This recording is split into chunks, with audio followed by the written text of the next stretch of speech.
Hello, welcome to the Lean with Plants podcast. My name is Chelsea, and if you are struggling to lose weight on a plant-based diet, then this podcast is for you. While there are thousands of books, podcasts, and resources about the benefits of a plant-based diet, the reality is that being vegan does not guarantee losing weight. If you are feeling frustrated and confused about where to start, or you know exactly what you should be doing, but you just can't seem to rustle up enough willpower to do it, then keep listening. In this podcast, you'll learn the truth about plant-based weight loss, but just as importantly, how to use proven methods of behavioral change to turn what you know into lifelong habits that lead to getting and staying lean. Can't wait to get started. Let's do this.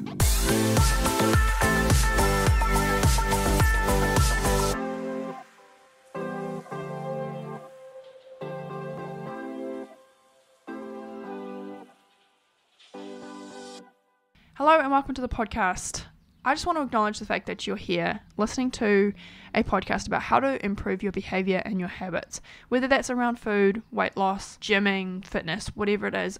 I just want to say I'm proud of you because you could be doing anything right now. You could be listening to Post Malone, you could be listening to some kind of gossip podcast, you could be doing whoever the heck knows what, but you're here with me and I do not take that attention lightly.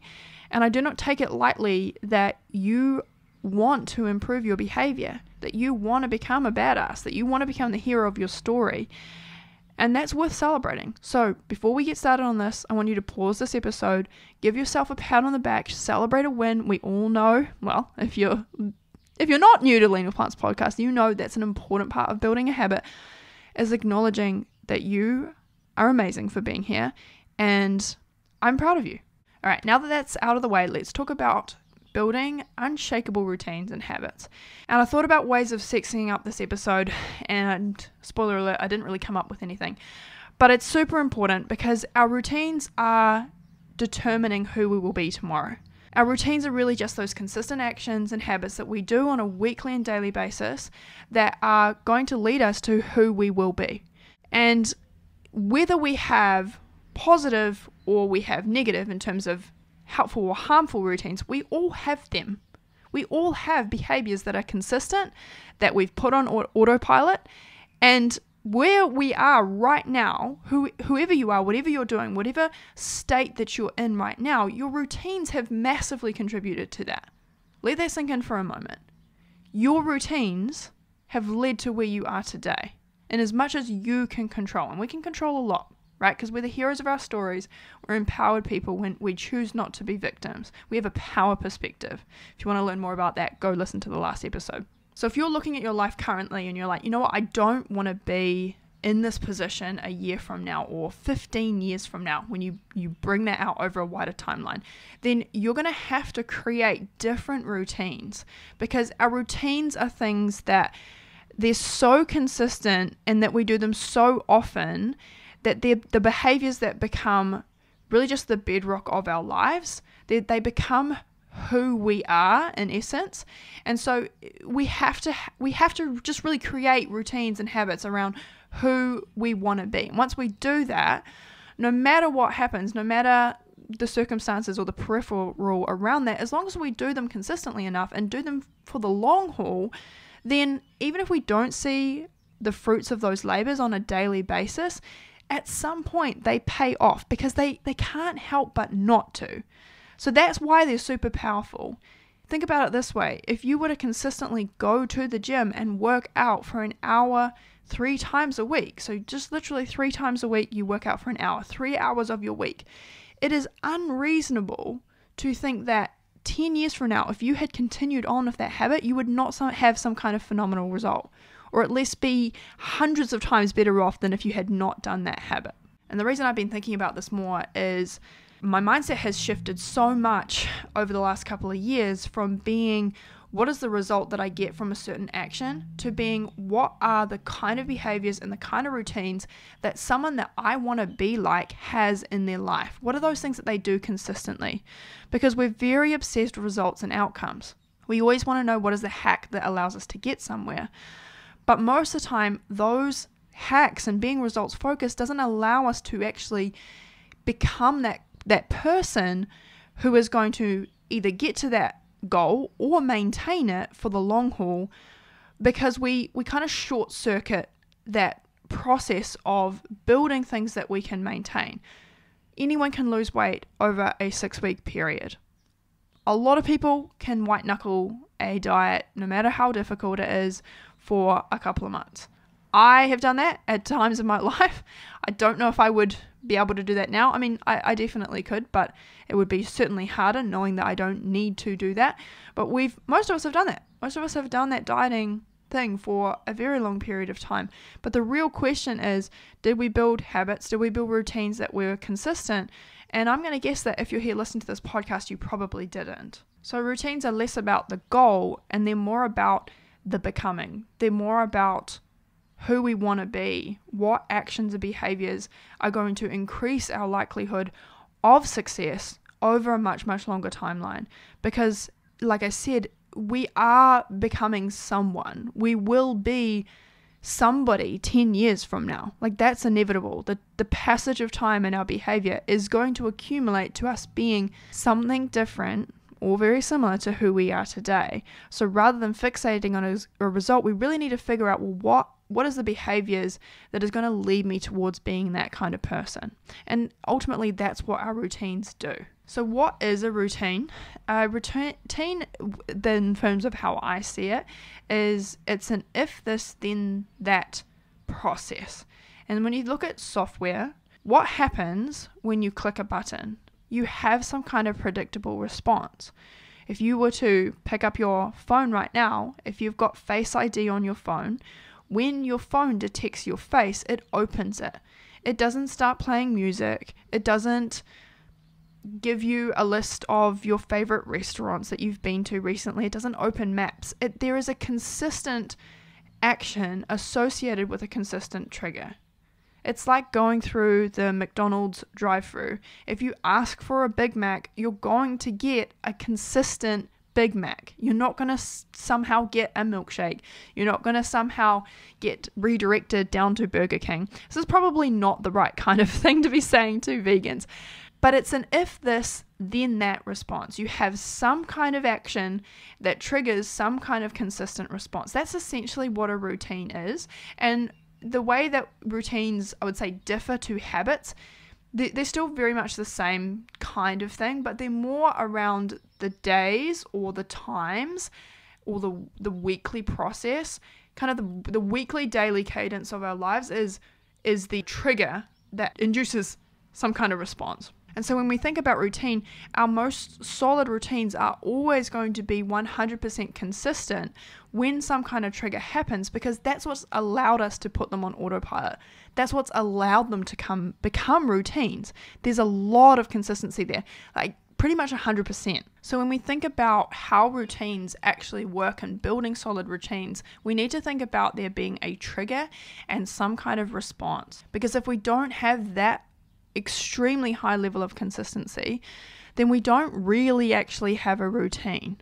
If you only brush your teeth 2 times out of the week and it's not consistent when you do that, then you don't actually have a consistent teeth brushing routine. If you only get out of bed and go to work when you feel like it, you don't have a consistent work routine. You really just do what you want to do. So take a moment to think about what are the consistent routines that you currently have in your life. And there will be many, many of them. It could be as simple as brushing your teeth. It could be that you eat breakfast every single day. It could be that you make the bed when you get out of it. It could be that you put on a bra and clothes when you get out of bed. Like, that's one for me. I pretty much always get dressed. Well, I do. 100% of the time I get dressed at some point during the day, normally in the morning when I wake up. I drink my coffee. Nick and I get our kids ready for school when it's a school day. See how there's an if this, then that statement involved in that? If it is a school day, then we get our kids ready by 9 a.m. so that they can actually get to school on time. There's so much consistency associated with that. It's not like we get up Sundays, you know what, I don't really want our kids to go to school today. I don't feel like taking them to school. I don't feel like getting there on time. Like maybe we'll get there at 10 a.m. instead of 9 a.m. No, there's 100% consistency involved in that. There's a 100% follow through on what the routine is meant to be, because that's essentially what routine is. So when we think about building new routines, we need to think about them differently, because a lot of people think about routines in that they're going to try and do some kind of behavior, and they're going to try and do it some of the time, and then they're going to get demotivated and they're going to stop doing that behavior, or they're going to ask themselves, well, you know what, am I too tired to do this, or is it going to be too hard, or maybe I don't need to do it all the time, when that's not how we build this trigger and then response process, which is what a routine actually is. So as crazy as it sounds, and I'm going to show you why this is easy in practice to actually do, but as crazy as it sounds to have something that you do 100% consistently, that's the way that we need to think about routines. And I really want you to understand that if we don't treat the routines that we are trying to build like we would brushing our teeth or going to bed every night, something that just consistently happens, or getting to a doctor's appointment, then we will have other things that come up and stop us building those things. That we will have demotivation, stress, other priorities that come up, other things that are going to mean that we consistently struggle to actually build routine into our life. So that is the most important thing that we think about when we're looking at the routines that we build. We're looking for 100% consistency. Now, this is where it gets really important. We must have consistent triggers. We must have things that are the button that we press, the cue in essence. And so those are things like getting up. When I get up, I will brush my teeth. When I get up, I will get dressed. When I get up, I will make the bed. When I get into my car, I will put on my seatbelt. When it is a school day, I will get my kids ready for bed. When it is not for bed, for school. When it is a work day, I will get up in time and I will get ready for work and I will get in the car and get to work on time. So there's some kind of consistent cue and trigger associated with that. It's normally to do with a time frame, or it is to do with a certain kind of day. If you think about the fact that kids don't go to school in school holidays, they don't go to school on the weekends, there's some kind of consistent set routine involved in that trigger. And where a lot of people muck up with trying to create routines is that they'll build consistency in terms of the triggers, but then they don't build consistency in terms of being able to follow through on a particular action. So they'll say things like, well, I'm going to get up and I'm going to go to the gym every morning. But what if your kid gets sick in the night and you can't do that? And you have to stay home and do something to do with them, help them out, whatever. What if you set a routine where you're going to run every day? What if it's raining? What if you hurt yourself? What if something else comes up? Anytime that we create we try to create some kind of routine, it's vitally important that we have the ability to 100% follow through every single time. And this is where, if we don't do this, it's going to lead to so much frustration, and it's going to lead to us feeling like a failure because we consistently set the trigger and then we don't allow ourselves to have an environment where we actually can follow through. A big part of consistently being able to follow through is building routines that are going to work for your lifestyle. If we look at the sequence of events that we do things in, which is a big part of creating that consistency, we have to do something that it logically makes sense for us. And we get caught up because we'll look at people on social media and we see the sequence of events that they do things or their triggers, and it simply doesn't work for our lifestyle. And then because we think, well, their trigger is correct, their process is the right way of doing things, they're getting the results, it doesn't allow us to be creative and think, well, how could I make that work for my unique situation? Here's an example of what that looks like for me. I have tried so many times to get up in the morning and work out before my day starts. And I consistently, when I'm doing that, hate it. And I find it very hard to have a productive rest of my day because I'm tired and I'm always struggling to actually get up early. And what I've come to peace with in the last few years is I don't like getting up early. I'm okay not being a morning person. And even though when I see YouTube thumbnails that say my 5 a.m. morning routine, or I see reels where people are promoting getting up super early, even though I see that and it kind of gives a little twinge of, well, maybe I'm not good enough, I have to do something that works for my lifestyle. So for me, getting up super early does not. It really doesn't help me. I have more time during the day, so I actually enjoy going and working out, or I found that it's much more helpful for me to work out from 2 p.m. to 3 p.m., which is when the time between when my husband and I, if we go and work out on the days that we do, we will leave at about 1:45, and then we will both go and pick up our kids together at 3 because they finish at 3. So there's consistency there in terms of when it happens, and then there's also consistency in my ability to follow through. Because if my kids are away, if it is not the school holidays, then I have the ability, unless something else is out of the blue, like crazy that I have to deal with, I always have the ability to follow through on that. It actually works with my routine, it works with my lifestyle, and it's something that I can maintain doing.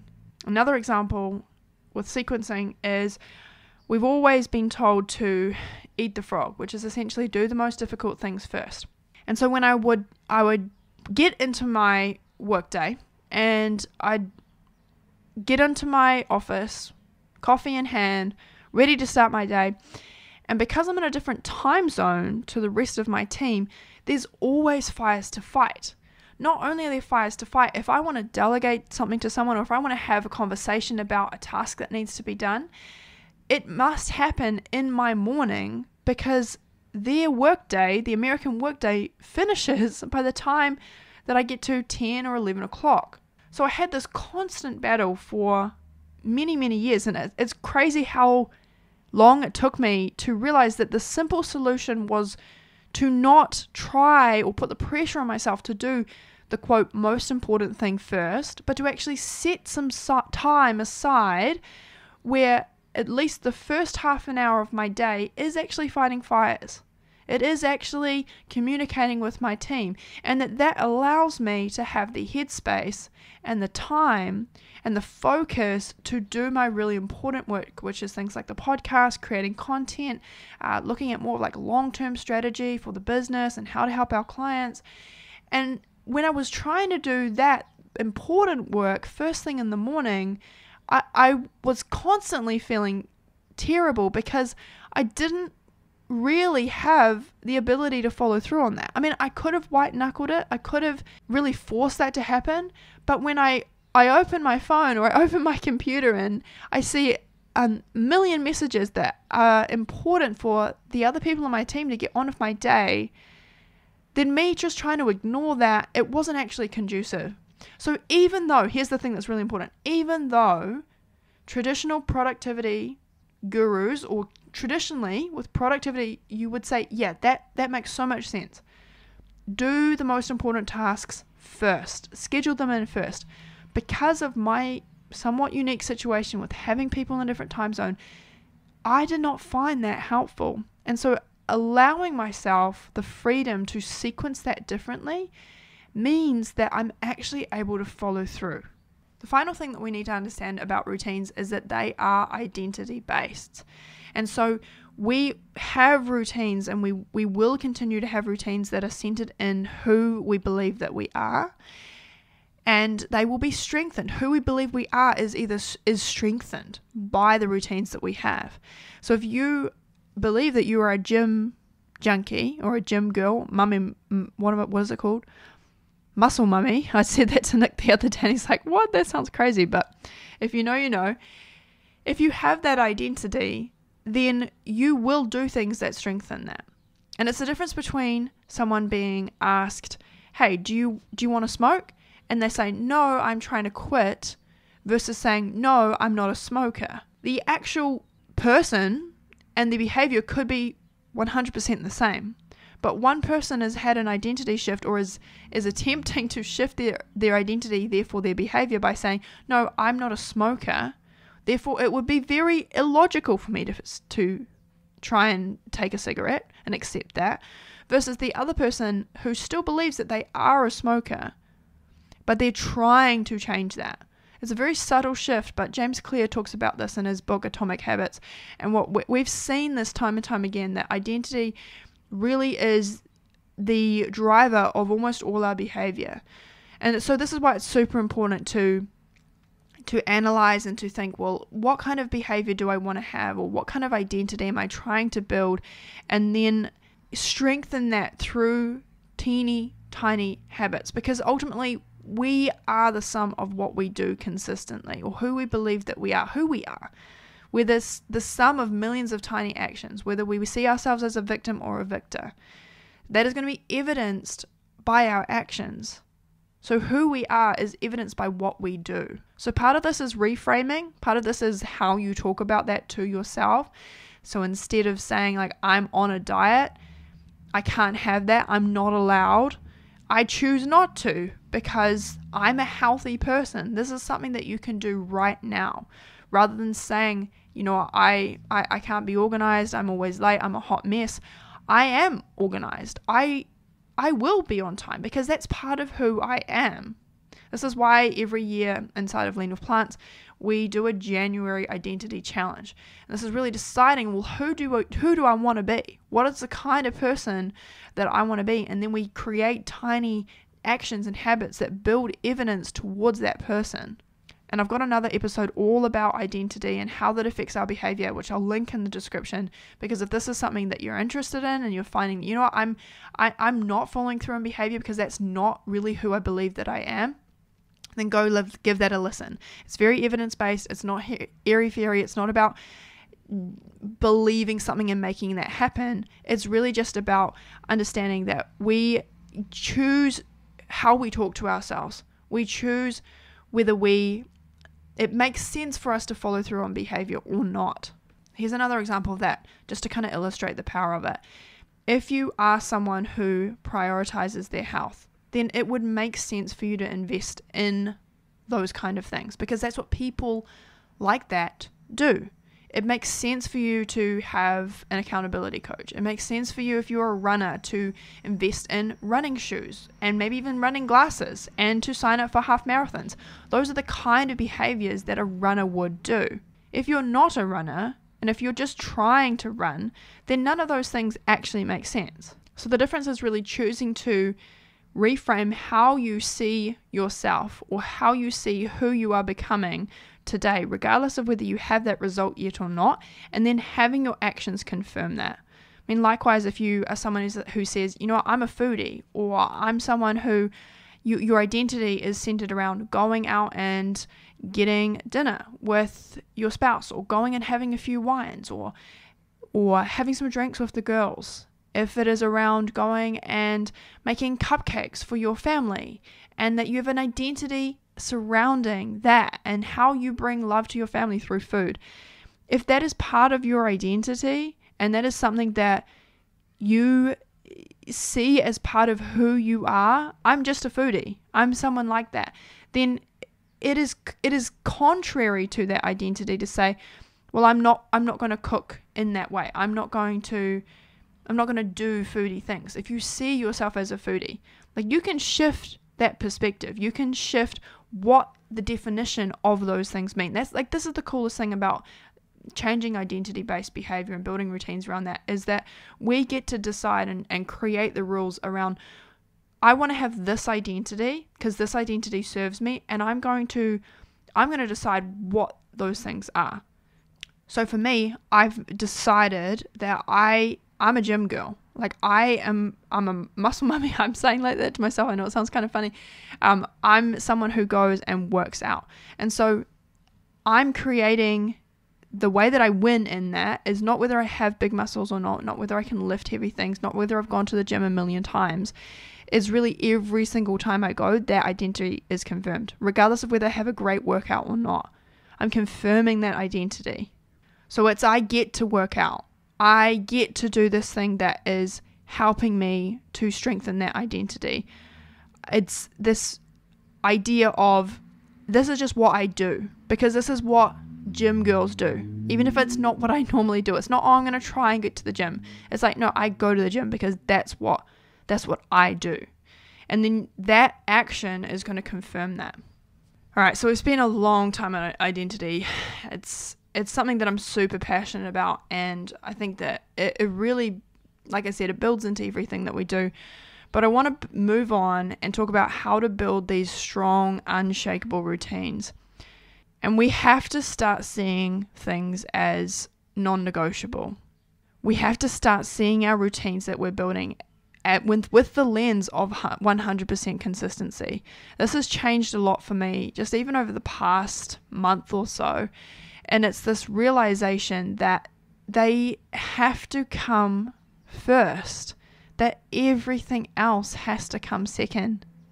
If we really want to build routines, we have to do that 100% of the time, because you most likely put your seatbelt on even if there's someone in the car who thinks that it's stupid, even if there's someone who's going to laugh at you for doing that, even if there's someone who doesn't understand, even if you're running late, you most likely put your seatbelt on.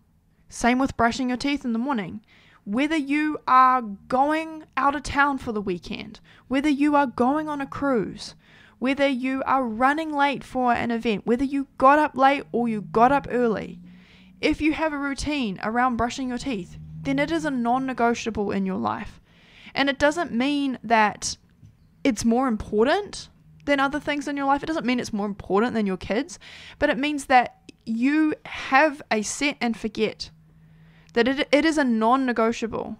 And so the other things are not going to interrupt it, whether you had a sleep, social events, rest, all of these other things.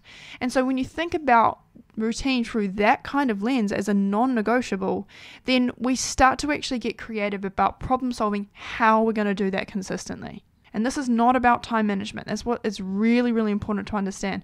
This is about priority. And this is about setting what are the things that I need to do consistently in order to get to this person that I want to be.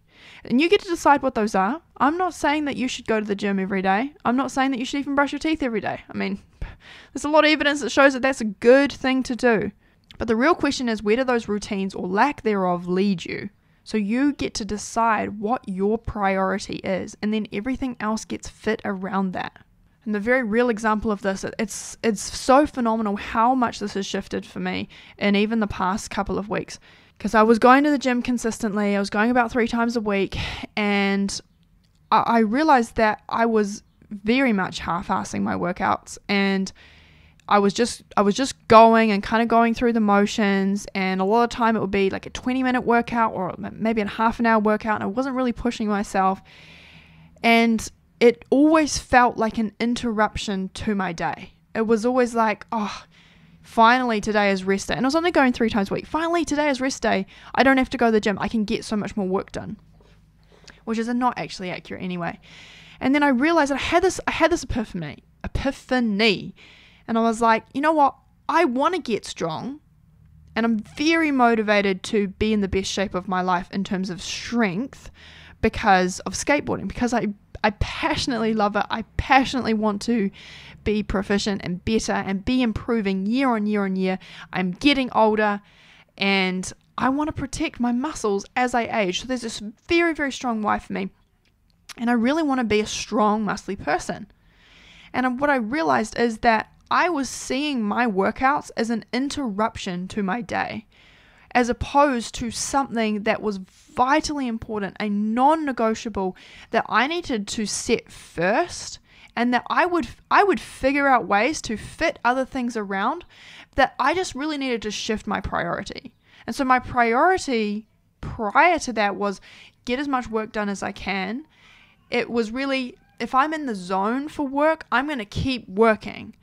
If I didn't get enough done, which was every day, then I'm not going to go to the gym, or I'm going to push that back till late at night, because these other things are more important. So really what I was saying to myself was that the gym is an afterthought. Working out is an afterthought, and it's something that you can do if you get enough work done. And so I bottlenecked myself by that thought process.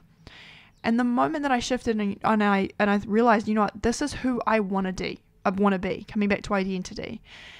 The moment that I realized that I needed to create 100% consistency around that habit, because that was a non-negotiable, and that everything else had to fit into that. And I tell you what, since deciding that, it has been so much easier for me to build routine around going to the gym, because it is consistently at a consistent time, it is on consistent days, and no matter what else is going on, I'm going. Like, no matter what. It's like stop, drop, and roll, which is, I don't know if anyone else learned that in school or when you were a kid for dealing with fire. That's what we learned. I don't know if it's a Kiwi thing or... Anyway, that's a major, major tangent. So I reshifted my priorities. So ask yourself, what is your priority? Is movement and working out a priority for you? If you're not going to find time to do it. Like, this is the reality of it. If it's not a priority, it's not going to happen. Something else will come first. It is going to require immense amounts of sacrifice to shift your priorities. The great thing about that is that once you do, and once you make that decision, and once you start to build 100% consistency, that becomes easier so quickly, because you stop having to figure out and rearrange those things on a daily basis. You become a whole lot more robotic in your follow through, which is what we ultimately want to achieve. Something that's not dependent on motivation or time or energy, that we just do it anyway. It allows that sequence to happen and us to build that mental and physical muscle, because we are doing it more consistently. Consistency is the most important part of building routine.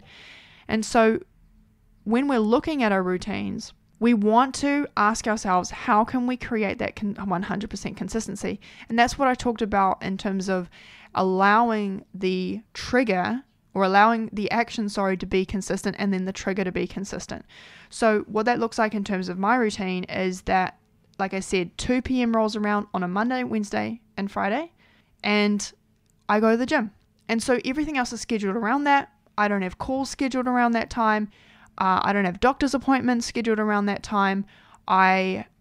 Even if there's like all hell breaking loose in my personal life, I'm going to make that happen. And if for some reason something's going to happen that I can't be there on that day, then I'm going to find a way to either do that earlier, or do it the day before, or do it later at night. It's a non-negotiable. But what's creating that consistency is that there is a consistent trigger, Wednesday, 2 p.m. till 3 p.m. And there's a consistent ability to follow through on that. We also need to build our routines based around the current routines that we have. I like to think of routines as almost parasitic in nature, in that they don't exist in and of themselves. They need some kind of host or trigger to actually survive. And so therefore the host itself, or the trigger, has to be super strong. Otherwise the routine is not going to take. Here's a story of what that looks like. I did a podcast interview recently with Nikki, and that podcast is not out yet. I'm super excited for you to hear that. But she shared with me how she was struggling to consistently brush her teeth, because she had a routine where every couple of days she would go downstairs to, or something, I feel like I'm butchering this, but she would leave her normal area or her normal environment where her toothbrush was, and she would lie in bed with her son, or like help the baby, so that her husband could get a little bit more sleep. Essentially, there was a routine pattern interrupt. And so when she wasn't doing that, she could always brush her teeth consistently, because the bathroom was right there, the toothbrush was right there. But then when she would go and be in a different environment, she wasn't following through on that.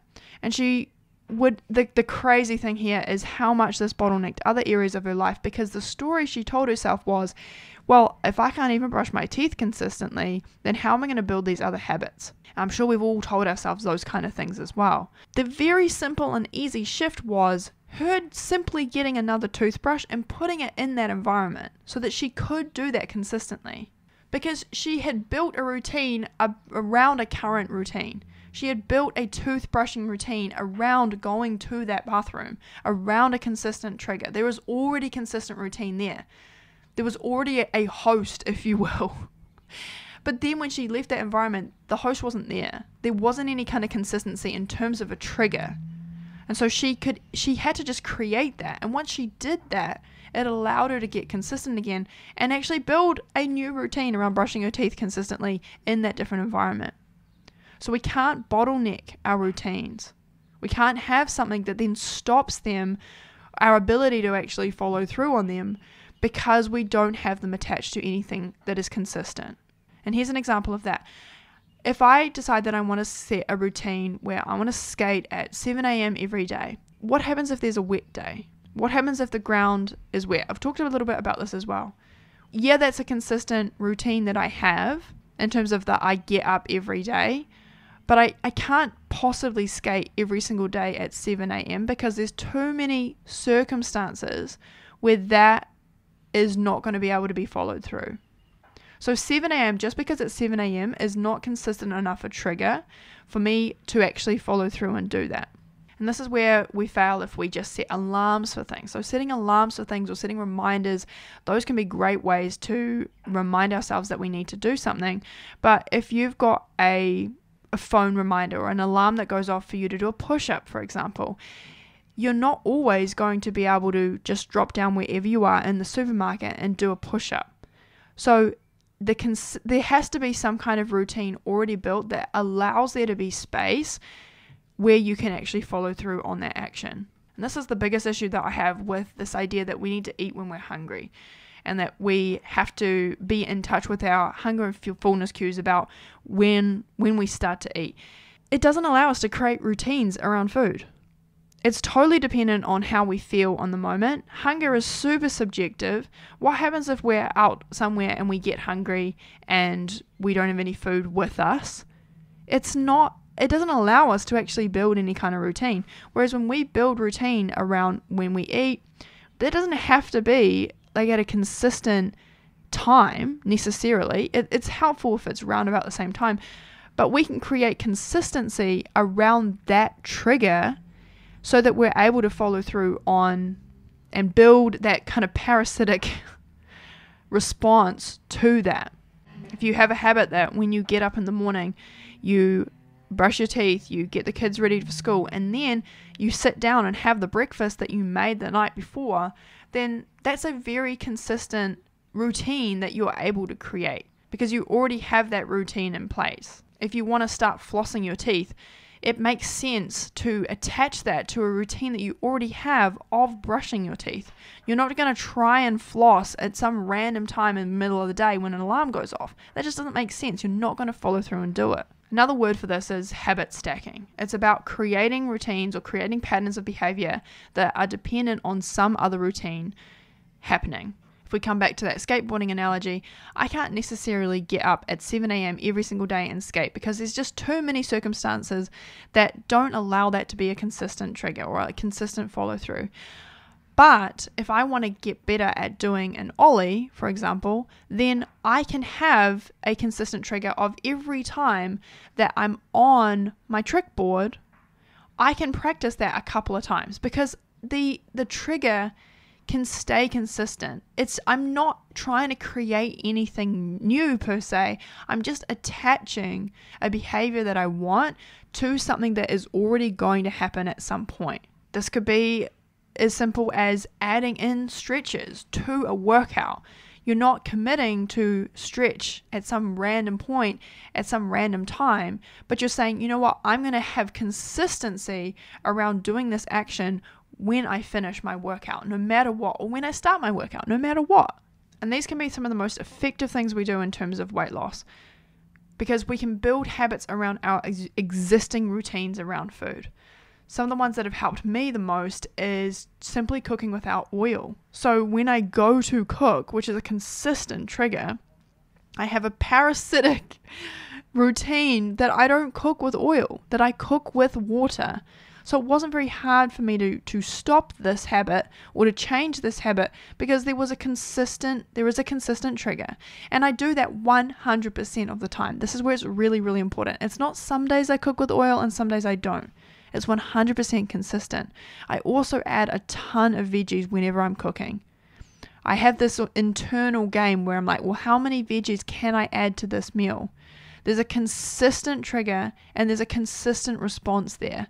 And that's allowed me to get into a calorie deficit and lose 40 pounds simply by adding a ton of veggies to whatever I'm making. There is not a time when I'm not adding veggies to a meal. It's consistent. And that's a non-negotiable for me. The next thing that we want to do when thinking about building these unshakable routines is to use environments to make our routines slippery.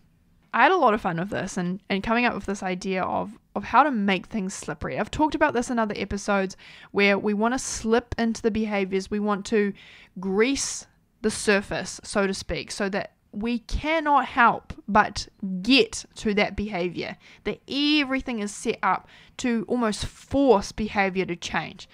That's really what we want to achieve. And I've come up with, this is kind of funny, a razor in terms of a routine. And a razor is really just how to make a decision if you're given two opportunities, how to know which one of them to pick. For example, most of us know Occam's razor, which is that the simplest solution is normally the one that is true. If you hear hoofbeats, you would normally assume the simplest solution is that is a horse, not a unicorn, or not a zebra. So we have a way of making decisions to go, well, normally it's the simplest answer. There's many, many razors. I love razors because it allows us to know when we're making decisions how to make decisions that are going to get us to where we want to be. There's a razor called the luck razor, and it says when choosing between two paths, choose the path that has the largest luck surface area. Because most of what we call luck is actually just a result of hundreds and hundreds of tiny micro actions, which is the same as a routine. And so your daily habits are going to put you in a position where luck is more likely to strike. You don't get lucky if you're sitting at home watching TV, but it's easy to get lucky and increase that surface luck area if you're out engaging with people, learning, you're physically active, you're doing something that allows you to get around that luck surface. Basically, spend time doing things that increase your ability to be in a position where you could get lucky. The routine razor that I've come up with states this: when wanting to build a routine, choose environments that are the slipperiest. Because a routine is just a consistent action repeated thousands of times. So if that action is at the bottom of a hill, the environment is the path that gets you there. So it can be a slippery, soaped up water slide that gets you to that action. Or it could be a hard dig through difficult earth that you have to actually burrow upwards to get to that action. So the easier it is to slip into actions that you are trying to build, the more likely that you will build habits. So choose environments that allow that to be easy and for you to slip into those behaviors. I truly believe that this is the part where most people fail in building routines, is that they make them very, very difficult rather than making them slippery. They bring chocolate and chips and cookies into their house and then wonder why they can't say no to them. They hang around with people who don't understand what they're doing and they have no support systems and yet wonder why they can't stay consistent. You're digging through hard earth if you're not making it easy to build those routines. So how do we build that consistency? How do we make things super, super slippery in terms of habit building and routine building? Most of them we talked about. Consistent triggers. We have to have consistent triggers. It cannot just be an alarm going off at 7 a.m. It has to be something where it is consistently going to remind you to do that thing that is attached to some kind of routine that you already have built, and then we're going to have consistent ability to follow through. To make super slippery routines, as you are building them, we have to make the first tiny step very, very, very small and very easy. A lot of people try to build consistency around routines where it is very difficult and it is going to require a ton of motivation. For you to go and work out consistently for an hour every day is going to be very difficult on some days. Like, there are going to be a lot of times where you're like, you know what, I'm just too tired. That feels too difficult, even if everything is set up perfectly. Whereas if you make that bar lower and you give yourself the ability to stay consistent by lowering the bar to, I just need to show up to the gym, then you are going to build trust and evidence with yourself. You're going to be able to maintain that 100% streak, which allows you to build that routine, which allows that to become autopilot, where you go, no matter what, I'm going to show up and do that. And then the goal is to layer that over time. You're really just building a habit, or you're building a routine where you can be 100% consistent, and then once that's built, you can start to layer on other things. You're just showing up at the gym, you don't have to do any workouts, you can literally get to the parking lot and then drive away. I mean, at some point you're going to be doing a hard workout, but you have to be the kind of person who actually shows up consistently for that to be something that you do for the long term. A big part of this is having accountability and community. Accountability and community is what increases your slippery environment in order to build routine. This is one of the best ways that you can make your environment slippery, because it makes it more attractive to follow through on a habit if someone else is looking in, or a routine, if someone else is looking in and saying, great job, well done. It makes it very painful to not follow through on that if someone's going to be like, hey, Susie, why didn't you do that thing? If you have someone that you can work out with, if you have someone who is eating the same way as you, if you have community that is supporting you and encouraging you in those tough moments and celebrating your successes, then that becomes something that feels light and easy and doable. If you are constantly having to fight through the battle of people that never understand you, that are pulling you down, of environments that are super difficult, of not having any encouragement, is it likely that behavior is going to continue on, or is it just going to be too hard to do that?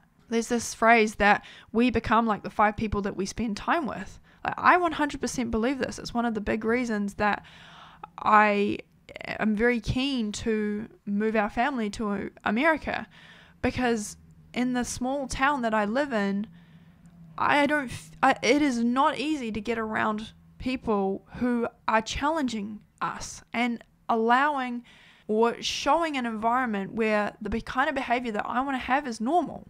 And we have some wonderful friends here. We have some amazing community, and there are people that do that for me who I will miss dearly, and probably some of them are listening to the podcast, and if this is you, then you probably know who you are. But it's super important to create that community and create that environment, or have that environment.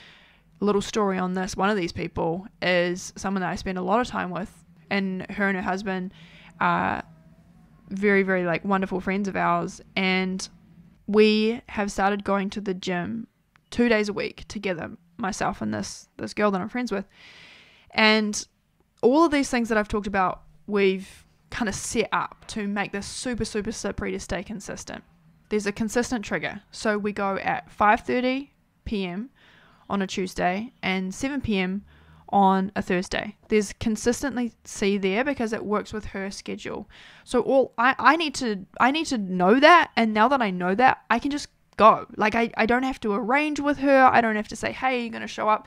We both just show up there at the same time, and then we go in and work out. And then I have the ability to follow through because my husband knows that that's consistent. We know not to schedule things on those days because those are the people that we spend the most time with. It just works for us to do that because we're not going to have some kind of conflicting thing where it's like, hey, you want to hang out or you want to do dinner? It's like, no, this is what's happening. We set it and forget it. There's a lot of identity based there for both of us. And because there's that community and that accountability, it's very easy to follow through on that behavior. Because I know she's going to be there and she knows that I'm going to be there. And I can't actually get into her gym unless she's there. So she sure as heck should show up. And then I am definitely going to show up because I know that she's going to show up. So making that behavior super slippery means that I can actually follow through and do that consistently every single week. And then it must confirm identity. When we're thinking about creating an environment that's slippery, we have to have behaviors that actually confirm our identity rather than take away from it. A lot of this, like I talked about, is just a perspective shift. Rather than saying I have to do a diet, are you being a healthy person? How do you talk about that? Are you someone that's like, oh, you know what, I am a foodie and I love going to cafes and I love doing this, and this is just that I eat my bagels every morning and my donuts and I do this with my family? Or are you someone who has a different identity? Like, what is your identity around the behavior that you have? It was super fascinating talking to Keisha, who is currently the head coach inside of Lean with Plants. She's a phenomenal person, wonderful friend, wonderful human who has built so many habits that have allowed her to lose now 75 pounds inside of Lean with Plants, and then go on to become a coach with us. And I stayed with her in LA a couple of months back, and there's a lot of amazing food places in LA. There's a lot of identity around going to these vegan places. And I was talking to her about it, and I was like, how do you deal with this? Because I have this idea that I want to be the kind of mum that takes my kids out and like goes and sits in a cafe, and there's this kind of like lovely idea around that for me, because it's not what I grew up with, and it feels like such a privilege to be able to give my kids the ability to do that when like we never ate out as a family. And I'm super grateful for my upbringing, and there's just a contrast there in terms of what we do with our kids and what we have the ability to do with them. And I was talking to her about this, and she was like, yeah, like I totally feel that. And like, there's so many opportunities living in LA in terms of vegan food and experimenting and trying all this stuff. And I've had to build an identity that's not around that. Like, I've had to build an identity where it's not about and going and posting like, look at this vegan donut, and going and sampling new things, and that being part of my identity. And that was super inspiring for me, because I realized like how much of my identity is tied to my ability to try new things when I travel. So she'd had to make a conscious effort to create an alternative identity and have behaviors that strengthen that identity, like getting out and going for picnics, like meeting people at the beach or at a park rather than in cafes, bringing food with her, all these kind of things. And that then confirmed the identity that she was trying to build. And then over time, through routine, that becomes normal. If we want to make things really slippery, then we also have to make them satisfying, even if they're not enjoyable. This is the key difference here. Satisfying is something that we get finished and we're like, yep, that was good. Good job. Amazing. Like, you did it. It doesn't have to feel good in the moment. It's not hedonistic. It's rewarding. Something like a run. People talk about runner's high. I truly believe that runner's high is just the relief that you get when you stop running. I don't think it is anything more than that. But so often we punish ourselves because we don't feel like we're doing things good enough. And this is why it's super, super important that we make things tiny to begin with, so that we can actually win and make that a rewarding experience for ourselves, so that we have the ability to follow through and keep doing it. And a lot of reward comes from the ability to see progress. But progress is something that comes later on. It's something that we can see in retrospect. It's not something that we can truly see on a day-to-day basis. And that's again why we have to have other markers of success, like just getting out the door and doing it.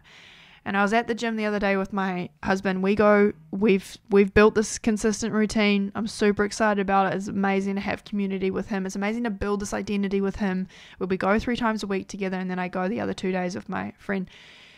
And I picked up the weights. It was a Wednesday afternoon, and I had not had time to have a big lunch. Like, I think I had like a banana or a couple of snacks. It was 2 p.m. And I was like, Nick, I'm so not feeling it. I really needed to have eaten something. And like, I know that my strength is suffering right now. I did not say it that articulately. But he was like, Charles, you're winning because you're here. You don't have to have a good workout. You don't have to do that. Like, that's not what this is about. You're just here. You can do a couple of things. Like, he was like, you can just walk on the treadmill and you can still win. And it reminded me that really to win, it's not about 100% effort. It's just about showing up, and it's about doing that consistently. Because one bad workout, but me showing up when I think about that in a 10-year period of being consistent, like it's not going to matter. But if I didn't show up because I feel like I was having a bad day and it wasn't going to be good enough, that does affect my ability to build routine. So it's changing the rules of the game to make it much, much more rewarding. Now we're going to come to something that I think is super exciting and fun. And this is when we get road bumps in our routine, because we can make all of these amazing plans. We can have all of these routines that we want to follow through on. We can have these consistent triggers and consistent outcomes. We can make it rewarding and satisfying. But what happens when those change? We go on holiday, we go on a cruise, life happens, there is difficulty in the road and all of that kind of thing. Everything goes out the window. Or it can do, and we make all these excuses as to why we can't follow through. What do we do when crap hits the fan, essentially? And we can use road bumps to either accelerate or to slow down. And I was at the pump track the other day with my friend, the friend that we have, and we love skating together. And the pump track it's this concrete track with a whole lot of hills. And so you roll into it on a skateboard or a scooter or a bike, whatever you want on with wheels, and then you can use the downhills to generate speed, and then you go up the hills and you're pumping along, and there's corners that you can go around, and it's super, super fun. With the pump track, if you do not really know how to use the bumps in the road, you will slow down. They will absorb your momentum and you will come to a stop.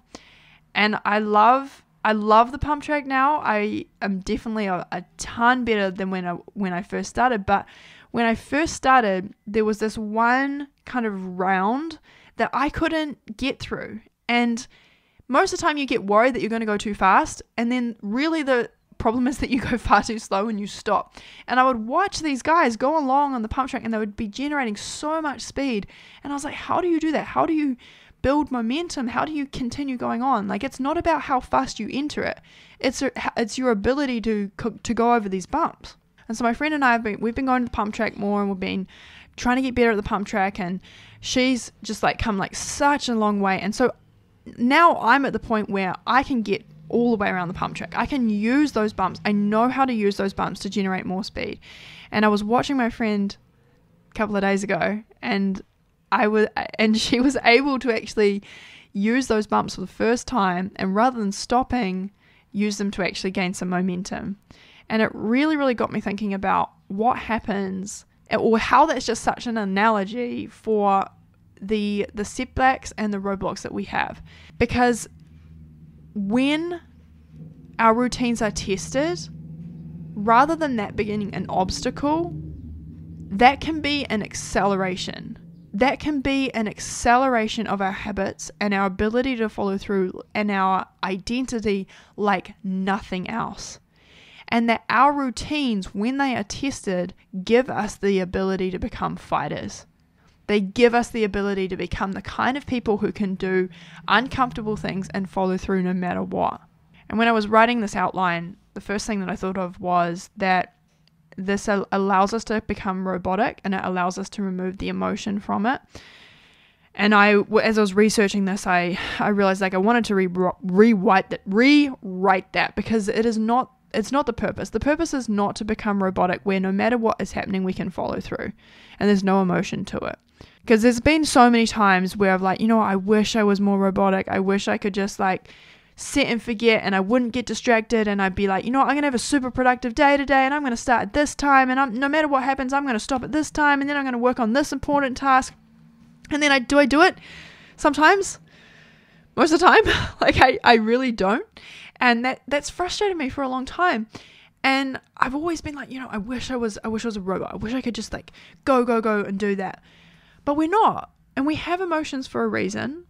And we have all of these things that are going to make it harder in some days. And so in those moments where we make a conscious decision to follow through on our routines, when it is so flippin' hard, when we are tested, then we prove to ourselves that we are the fighter in our story. We are the hero of our story. It's not about being robotic. It's about building a sense of your own capability and then using that momentum to really realize, if I can follow through on this moment when things are this hard, even if it's just a little tiny bit, even if it's literally just showing up to the gym for 1 minute, or walking out the door if I'm a runner, walking my run when I said that I was going to do a fast-paced workout, going and half-assing a lifting session, but because I just was there to show up.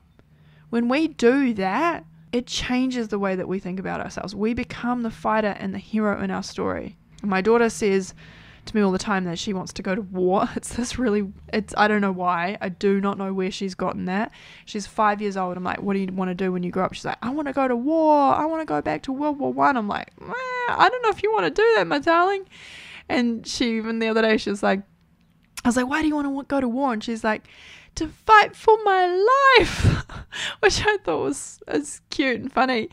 But that's essentially what we're doing in these moments. We're going to war and we're fighting for our lives.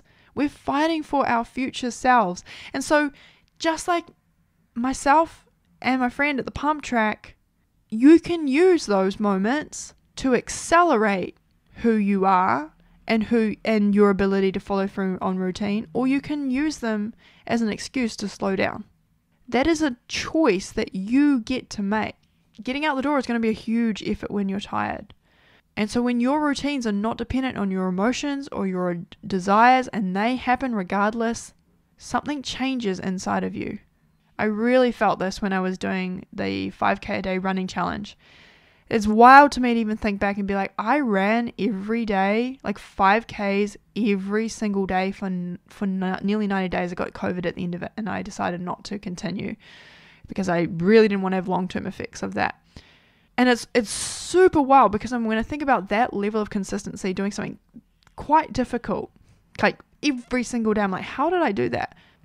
But man, I tell you what, by the time that there was a few times when I'd had a full day away and then I got home at 10 p.m. and I would literally get out my walking treadmill and I would run on my walking treadmill, that it changed so much in me because I was like, if I can do that, I sure as heck can do it on an easy day.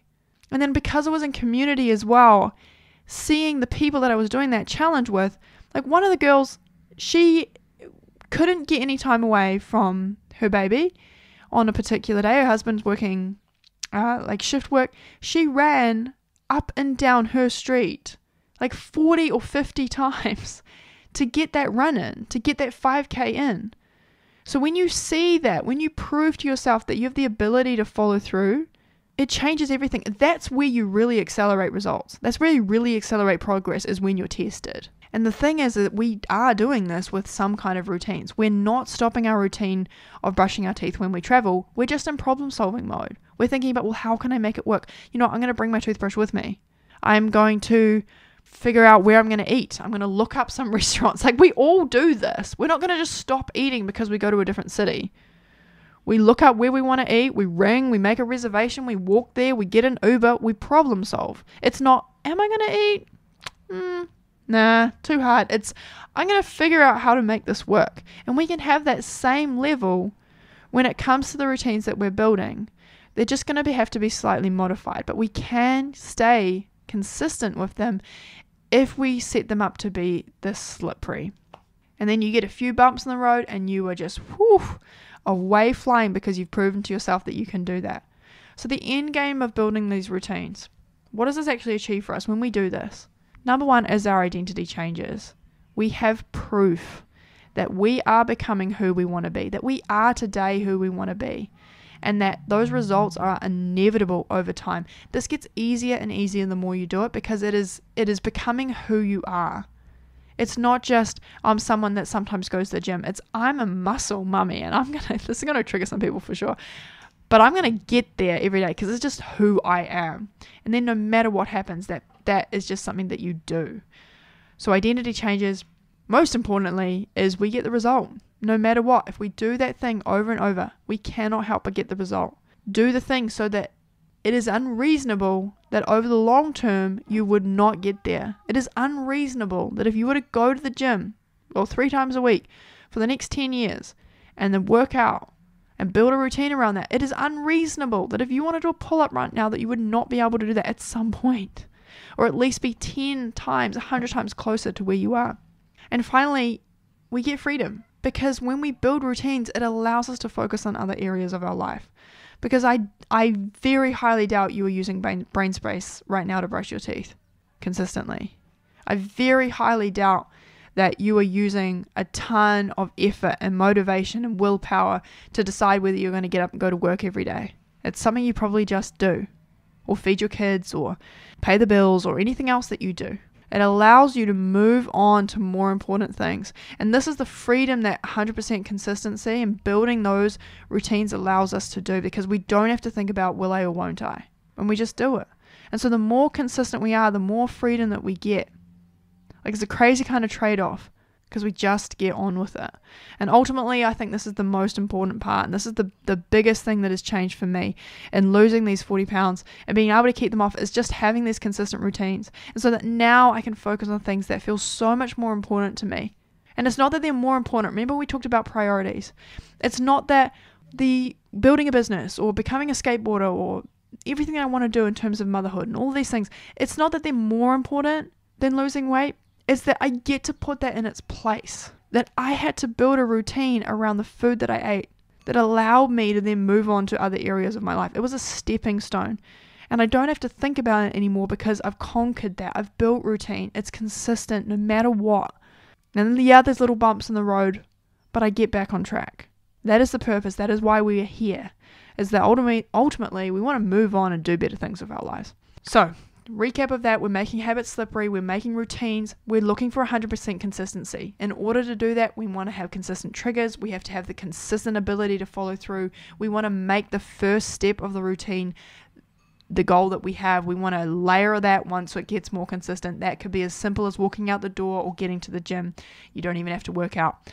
We need to have accountability and community in some way. It's very hard to follow through on something when you're constantly being bombarded with that and you're alone, right? We have to have things that confirm our identity, not take away from it. We have to make it satisfying even when it's not enjoyable. We've got to make that rewarding in some way. We can use obstacles as speed jumps. We can get sick air on those speed bumps rather than see them as setbacks. I hope that you found this episode enjoyable, helpful, useful in some way, and I'm going to see you next week for another one. Go crush it, my friend. You're doing amazing. I'm super proud of you. All right. Bye.